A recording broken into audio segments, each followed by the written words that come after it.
विद्यार्थी मित्रांनो, नलवानी school of मॅथमॅटिक्समध्ये मी तुमचं सहर्ष स्वागत करतो. वर्ग 10वा, chapter number 1, mathematics 1, linear equation in 2 variables, 2 चलातील रेषीय समीकरणे. 1.3 मधील क्वेश्चन नंबर 3 आपल्याला पाहायचा आहे आज आणि पेज नंबर 16 काढायचा आहे. पुस्तक आपण पेज नंबर 16वरची सूचना पूर्णपणे द्या. Solve the following simultaneous equations using Cramer's rule. Cramer's नियमाचा वापर करून खालील एक सामायिक समीकरणे सोडवा. अतिशय सोपं आहे. मागचा video how to find out the value of determinant, निश्चयकाची किंमत कशी काढायची, आणि ह्या गोष्टी आल्या पाहिजे. या जर आपलं व्यवस्थित प्रॅक्टिस झाली असेल तर आजचा व्हिडिओ अतिशय तुम्हाला सोपा वाटेल. मित्रांनो, वर्ग 10वीमध्ये 3 किंवा 4 मार्काला 100% प्रश्न असा येतो. आता सगळ्यात पहिले इक्वेशन 3x - 4y = 10, आणि आपल्याला पाहिजे त्या व्यवस्थित स्टँडर्ड फॉर्ममध्ये आहे. आपल्याला काय पाहिजे, एकीकडे xy आणि दुसरीकडे कॉन्स्टंट, एकीकडे चलपद आणि दुसरीकडे स्थिर संख्या आहे. एका साईडला व्हेरिएबल आहे, चलपद आहे, दुसऱ्या बाजूला स्थिर पद आहे, संख्या आहे, नंबर आहे. म्हणजे आपल्याला काही ट्रान्सफॉर्मेशन करायचं काम नाही. 3x - 4y = 10, equation number 1. आता दुसरं सुद्धा, एका बाजूला व्हेरिएबल चलपद आहेत का पहा, xy, LHSला कॉन्स्टंट, RHSला, डाव्या बाजूला चलपद, उजव्या बाजूला स्थिर संख्या आहे. म्हणजे आपलं काम सोपं झालं, आपल्याला काहीच करायचं काम नाही. =5, इक्वेशन नंबर 2. आणि मित्रांनो, आता व्यवस्थित आपल्याला 3 कॉलम करायचे, x, y आणि तिसरा करायचा d. तिसरा काय करायचा आपल्याला, d. आता x चे कोइफिशियंट लिहा, 3, 4.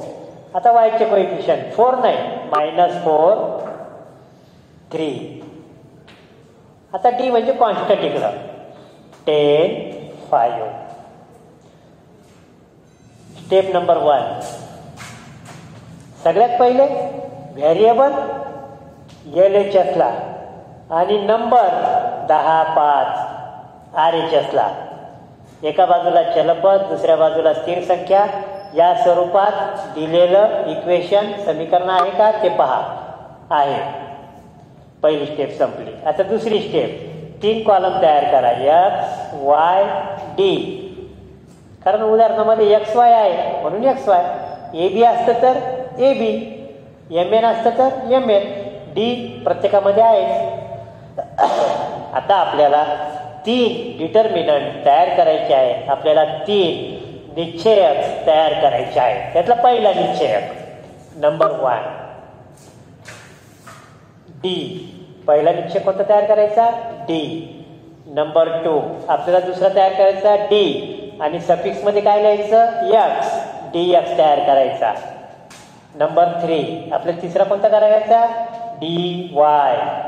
काय तयार करायचा, dy. पहिले तयार करायचा d, नंतर dx, नंतर dy. पहिले d, नंतर dx, नंतर dy. अतिशय सोपा आहे. फक्त शांततेनं टेक्निक लक्षात घ्या. d आलं ना, d सोडून द्यायचं. d आलं ना, d सोडून द्यायचं. dx आलं ना, x सोडून द्यायचा. dy आलं ना, y सोडून द्यायचा. आता d आलं, d सोडून दिलं. लिहा 3, 4. x चे व्हेरिएबल, y चे variable x and coefficient 3, 4. चलपद x, सहगुणक 3, 4. y variable y and constant स्थिर संख्या, कोइफिशियंट सहगुणक -4, 3. चला पहिला निश्चयक तयार. आणि निश्चयकाची किंमत काढणं काही आपल्यासाठी अवघड नाही आहे. महत्वाचं काय, कन्स्ट्रक्शन बरोबर करायचं. आता dx ही झाली x ची लाईन, ही झाली y ची लाईन. dx आलंय ना, मग x ची लाईन सोडून द्यायची. वायची लाईन लिहा -4 3. जे आलं ते सोडून द्यायचं. एक्स आलं एक्सचा कॉलम सोडून द्या. तिसरं वाय आलं वायचा कॉलम सोडून द्या.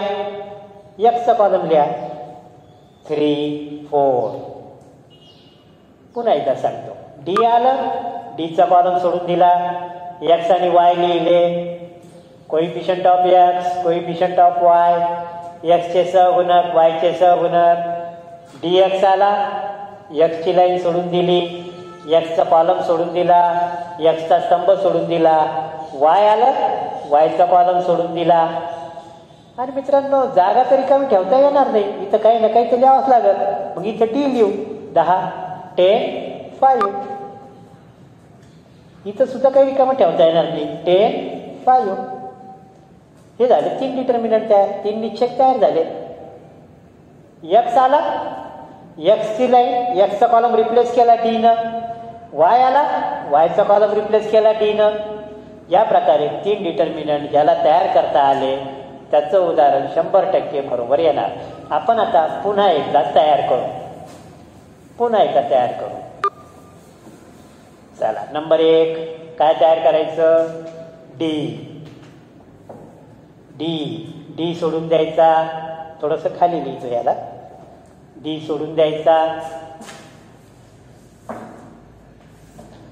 नंबर 1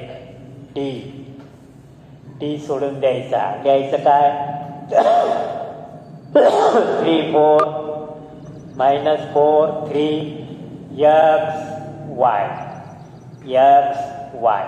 हे आपल्याला समजण्यासाठी आहे. नाही लिहिलं तरी चालतं लिहिलं तरी चालतं. मग आपण लिहायचं का नाही लिहायचं या गोंधळात न पडता पेन्सिलनं लिहा. पेनाने बी लिहिलं काही टेन्शन नाही. X Y. आता दुसरं dx. एक्सची लाईन सोडून द्या वायची लाईन लिहा. वायचा कॉलम लिहा. D Y. डी लिहायचा आणि सफिक्स वाय. डी आणि वाय एकाच लाईनीत लिहू नका. वाय. आता एक्सची लाईन लिहा वायचा कॉलम सोडून द्या. जे शोधायचं आहे ना तो कॉलम सोडून द्यायचा. पण आता सोडून चालणार नाही तर काही ना काही लिहावंच लागेल. मग हे आहे ना दोन्ही 10 आणि 5 10 5 10 5. चला आता पहिलं मल्टिप्लिकेशन 3 × 3 पहिला गुणाकार. दुसरा गुणाकार -4 × 4. आणि पहिलं मल्टिप्लिकेशन दुसरं मल्टिप्लिकेशनचं काय करायचं subtraction.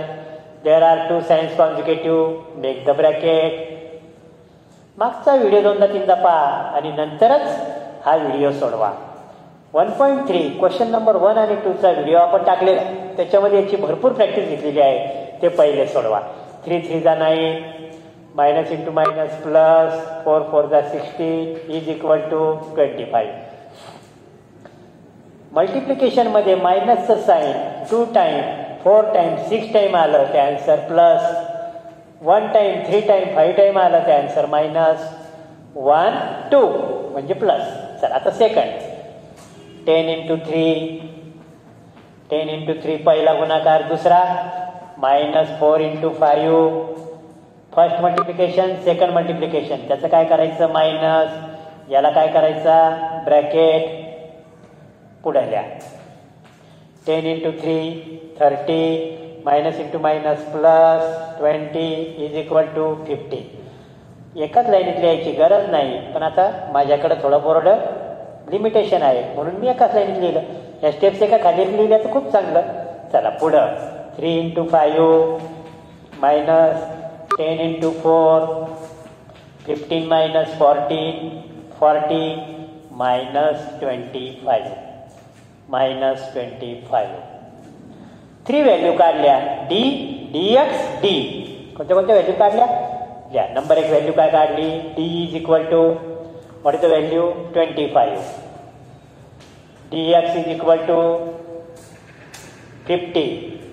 dx is equal to 50. dy is equal to -25. चला आता इथे लिहा बाय क्रॅमर्स रूल. क्रॅमर्सच्या नियमानुसार x is equal to dx upon d, dx किती आहे 50 अपॉन 25 dx अपॉन डी, एक्सची व्हॅल्यू काढायची तर वायची काढायची असेल तर dy अपॉन डी. क्रॅमर्सच्या नियमानुसार बाय क्रॅमर्स रूल लिहायला विसरू नका, अर्धा मार्क आहे प्रत्येक स्टेपला मार्क आहे. 25 1 जा 20, 25 2 जा 2, 50.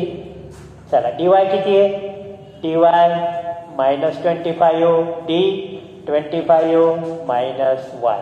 आता एंड करा. Solution is equal to x, y is equal to 2, -1. What is the answer 2, -1. याला करा चौकट. मराठी माध्यमाचे विद्यार्थी सोल्युशनच्या ऐवजी लिहा उकल, सोल्युशनच्या ऐवजी लिहा उकल. म्हणजे मित्रांनो आपण काय केलं, सगळ्यात पहिले स्टेप काय आहे, एका साईडला xy, एका साईडला xy, एक साईड म्हणण्यापेक्षा LHS डावी बाजू आणि उजव्या बाजूला कॉन्स्टंट स्थिर पद. हे आहे का पाहून घ्या, त्याच्याशिवाय पुढे जाऊ नका. नसतील तर ट्रान्सफर करून घ्या चिन्ह बदलून, नंतर पुढे जा. नंतर 3 डिटर्मिनंट तयार करा, 3 निश्चयक. पहिले असे लिहून घ्या, एक्सचे कोइफिशियंट, वायचे कोइफिशियंट आणि डी म्हणजे कॉन्स्टंट. इथं डी म्हणजे काय कॉन्स्टंट. मग आता पहिले डी काढायचा तर XY लिहा, XY लिहिले. dx काढायचा तर x सोडून द्या, त्याच्या ठिकाणी d लिहा 10 5. y काढायचा तर y सोडून द्या, त्याच्या ठिकाणी 10 5 लिहा. शांत डोक्यानं नियमांचा वापर करीन, बरोबर किमती काढा, आपलं उत्तर चुकणार नाही. 3 किंवा 4 मार्काला 100% परीक्षेत येतं. आता हा प्रश्न किती प्रकारे येतो पहा. पहिला येतो MCQ मध्ये, MCQ बहुपर्यायी प्रश्न. हे उदाहरण दिलेलं आहे, find the value of D. 1 मार्कासाठी 4 पर्याय दिलेले आहेत, 4 पर्याय दिलेले आहेत. पहिला पर्याय काय दिला, A 25, B -25, C 50, D -50. हे इक्वेशन दिलेलं आहे. Find the value of D. या समीकरणासाठी डी ची किंमत काढा. 1 मार्काचा प्रश्न MCQ. दुसरा प्रश्न काय येऊ शकतो, या समीकरणासाठी dx ची किंमत काढा. Find out the value of dx for this equation. तिसरा प्रश्न काय येऊ शकतो, find the value of dy. हे झाले 3 टाईपचे प्रश्न. चौथा काय येऊ शकतो, find the value of D only, find the value of x. फक्त x ची किंमत काढा. म्हणजे काय दिलेलं असेल, काय काय दिलेलं आहे पहा.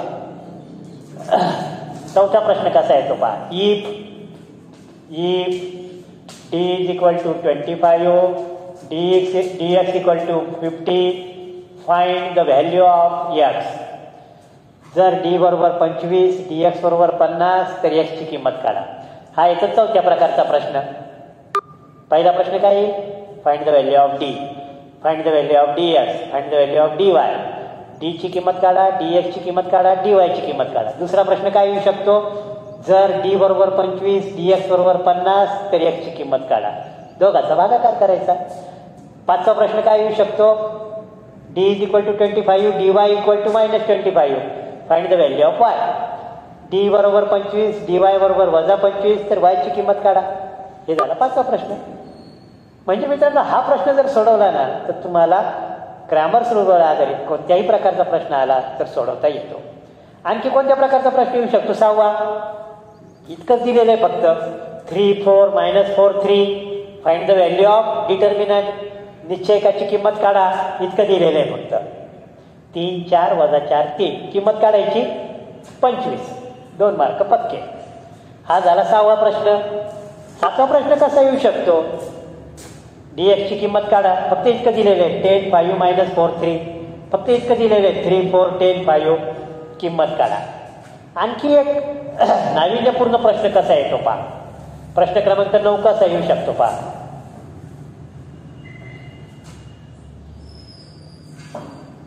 3 4 -4 3 3 into box minus into 4, बॉक्सेसची किंमत काढा. -4 म्हणजे इथं झाले 16. 1 2 3 4, किंवा मग इथं आपण आता लिहू 9 लिहू. इथं किती लिहिणार? इथं मायनसच्या ऐवजी काय येणार? प्लस, कारण इथं मायनस येणार आहे. इथं येणार आहे -4. याला करावं लागेल bracket, minus into minus plus, आणि इथं काय येणार आहे? 25. 1 2 3 4. याला म्हणतात ऍक्टिव्हिटी, कृती पूर्ण करा. हे झालं 2 मार्काचं. प्रश्न नंबर 2A मध्ये येतं कृती पूर्ण करा. प्रश्न 1 त्याच्यावर आधारित वेगळ्या वेगळ्या प्रकारचे प्रश्न येऊ शकतात. मित्रांनो, आणखी एक शेवटचा प्रश्न कसा येऊ शकतो याच्याविषयी तुम्हाला सांगतो आणि आपला हा व्हिडिओ आपण पूर्ण करू. कसं येऊ शकतं पाहा. 3 4 m3 = 25. Find the value of m. 3 4 m3 बरोबर 25. तर m ची किंमत काढा. किती सोपं आहे पहा. पहिले मल्टिप्लिकेशन करा. 3 × 3 मायनस m × 4 = 25. चला करा सॉल्व. 3 3 जा 9 -4m = 25.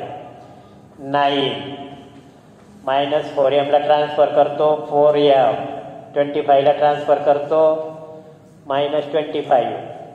याला ट्रान्सफर केलं प्लस झालं, याला ट्रान्सफर केलं मायनस झालं. 9 - 25 लिहा. 4m =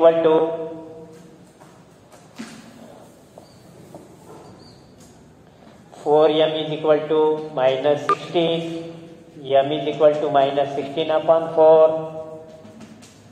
m = -4. हे बघा, हे m = -4. हा 2 मार्काला प्रश्न येतो. एक व्हेरिएबल दिलेला आहे, त्याची किंमत काढायची. 3 4 m3 = 25. Find m. प्रोसिजरनं करा. पहिलं क्रॉस मल्टिप्लिकेशन, दुसरं क्रॉस मल्टिप्लिकेशन बरोबर 25. टर्म ट्रान्सफर करा. m = -4. तर मित्रांनो, तुमच्या लक्षात आलं असेल की ह्या प्रश्नावर आधारित 10 ते 11 प्रकारचे अतिशय सोपे प्रश्न परीक्षेत विचारले जातात. म्हणून क्रॅमर्स रूलवर आधारित MCQ येऊ शकतो 1 मार्काचा, किंवा डिस्क्रिप्टिव्ह येऊ शकतो 1 मार्काचा, किंवा डिस्क्रिप्टिव्ह येऊ शकतो 2 मार्काचा, किंवा find the value of m 2 मार्काचा येऊ शकतो. तर या प्रकारे मित्रांनो, मी तुम्हाला एकाच उदाहरणामध्ये किती प्रकारचे प्रश्न येऊ शकतात याची माहिती दिलेली आहे. शक्य झालं तर पुढच्या उदाहरणाचे असे उदाहरणं तयार करा आणि ते सोडवा. ह्याच उदाहरणाचे 10-11 उदाहरणं तयार करा. मी सांगितल्याप्रमाणे ते सोडवा. प्रॅक्टिसला पर्याय नाही. प्रॅक्टिसला लाईक करा. पुन्हा भेटूया क्रॅमर्स रूलचं आणखी एक उदाहरण घेऊन. तोपर्यंत हॅव अ गुड डे.